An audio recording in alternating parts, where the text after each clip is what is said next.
the inauguration of the new parliament is a historic event. Now, as you rightly said, it is old politics at the new parliament. The boycott thing has been going on for quite some time, and especially when it comes to some of the important policy decisions of the government as well. But right now, it looks like till the last minute, there is some kind of an attempt to, get the opposition on the side, because even for the government, they don't want it to look like a divided house that has gone ahead with the new parliament. So that is what they are looking at. But then again, these key questions about whether it is the president who's supposed to inaugurate it, and why was the president not invited for the event, all those issues will in fact take up. There are so many arguments that are going at the moment. They said that it was the Prime Minister of India who had in fact in 1947 declared the independence of the country, and there was no president then. I mean, again, if you go historically, we were a dominion status first that we had, and then we became a republic later. But that was an argument put forward. Therefore, they say that the Prime Minister does represent the entire idea of India's democracy, and therefore he's the right person to go ahead. But then we have become a republic, and after becoming a republic, the head of the state is considered to be the president. So the president, being the head of both the houses, is supposed to go ahead and make the inauguration. So these arguments have been going on up and down on this. And take a look at this. Take a look at this. This is Prime Minister Modi's quote. Addressing a gathering at Parliament Airport. This is the front page of the Times of India. He says, when I talk about the culture of my country, I look into the eyes of the world. This confidence has come because you have formed a government with an absolute majority.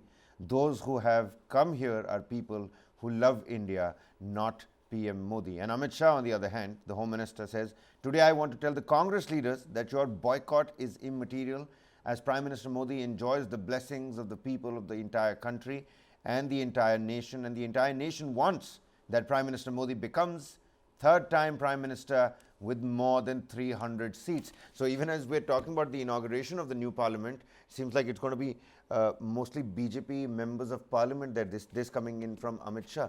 Politics is always about the finally the votes on the ground, isn't it? well, it looks like it is finally a vote on the ground, and they are also trying to build a narrative against the idea that the party has been against a woman, against a tribal. These are some of the issues that they've been trying to play. Now, we know that 2024 is very close by in terms of political timing. It is very close by. So it's right here. Yeah, it's right here, technically speaking. So you have to, in fact, do that messaging.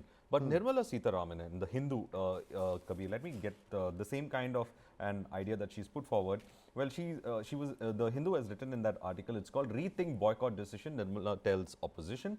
And in that we find that this is what she's saying. She's saying that responding to criticism from the section of opposition parties that the union government had disrespected the president by sidelining her from the inauguration of the new parliament building, Ms. Sitharaman said that the same parties did not just run an election campaign against Mrs. Murmu, but also spoke ill of her, abused her, and said that she was going to be a rubber stamp. So here it is, in fact, I mean, a rubber stamp quote coming in from a BJP minister is sort of like a little hypocritical, because and that's all they've been calling, the Congress High Command, a rubber stamp. Mallikarjun Kharge is going to be a rubber stamp. K.C. Venugopal is going to be a rubber stamp, nothing else. On political party level, let's understand that on a level where it is among the parties, or talk about internal democracy or whatever the issues are there, it's fine when it's on the party level. But here we are talking about the top executive position of this country. All right. So we are talking about the top executive position of this country, and very interestingly, Sitharaman's comments have to be viewed on those lines, saying that you were the ones who had opposed the election of Murmu and also called her to be a rubber stamp. Now, that is again a big criticism that's coming from the. But it's damage control, no, Verghese? It's already damage control. It seems like there was a little slip up by the Bharatiya Janata Party, because how can you not invite the president? There is a clear insult there, and it's not just one person. The Honorable President represents the tribal community. She represents the whole of India. The Indian symbolizes women empowerment. Yes, but again, see, it is it's the top constitutional post. How do you miss out calling somebody like that, inviting somebody like that? Well, and now you're going into a damage control mode, which is something that I saw on the ground in Karnataka as well. Well, damage control mode, yes, but at the same time, they have been okay. What the party has also been saying is this: that when it came to the Chhattisgarh Assembly, who laid the foundation? It was Sonia Gandhi who had laid the foundation. What was her constitutional position? This is the argument that the BJP is also putting out. So, essentially enough, there is a controversy. We cannot deny the fact that there is a controversy as to which is the actually the biggest executive post, whether that is of the Prime Minister or of the President. But then, as I said, India's independence was announced by a Prime Minister.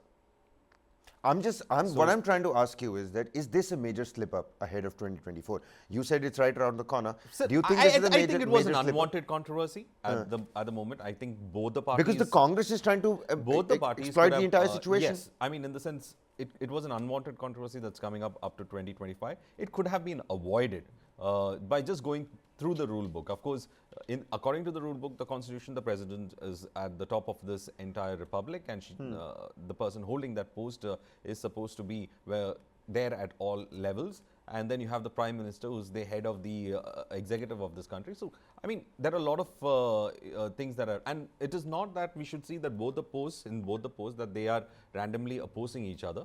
Both are supposed to be president as well as the prime minister's office are supposed to in fact work together in realizing the aspirations of the people of this country. So these factors are there, and another thing that has come in that article is that the same article that I'm referring to when it comes to rethink boycott decision, Nirmala tells opposition.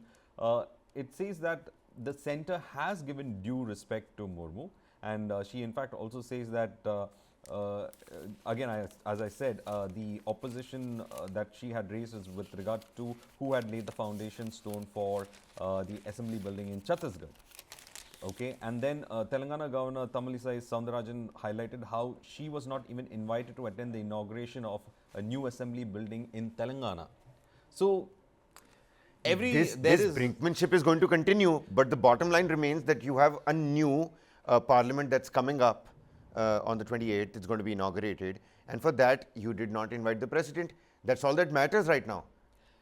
See, you and cannot the Congress, deny, on the other hand, see, take a look at this, Verghese. The Congress, the on the other question is hand, not about the inauguration. it says, ignoring President Murmu for parliament inauguration is an insult to the tribals. This coming from the All-India Adivasi Congress, which has accused the Modi government of insulting tribals by not getting the country's first tribal president, Draupadi Murmu, to inaugurate the new parliament building, as it announced a nationwide protest against the move on the 26th of May, which is today.